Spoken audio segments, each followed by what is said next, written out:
मनाची। टाकळीत महालक्ष्मी यात्रेनिमित्त राष्ट्रवादीचे नेते महादेवदादा दबडे यांच्या हस्ते ढोल स्पर्धेचे उद्घाटन।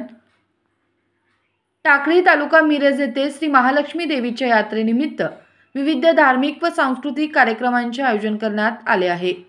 या निमित्ताने बुधवारी येथे धनगरी ढोल स्पर्धा झाल्या। राष्ट्रवादी काँग्रेस पक्षाचे मिरज विधानसभा क्षेत्रप्रमुख महादेवदादा दबडे यांच्या हस्ते या स्पर्धेचे उद्घाटन करण्यात आले। यावेळी मान्यवरांसह प्रमुख ग्रामस्थ व मोठ्या संख्येने प्रेक्षक उपस्थित होते। येथे झालेल्या धनगरी ढोलवादन स्पर्धेचे प्रथम बक्षीस 10,000 रुपये रोख रक्कम व ढाल असे होते। सदरचे बक्षीस हे महादेवदादा दबडे युथ फाउंडेशन यांच्याकडून देण्यात आले।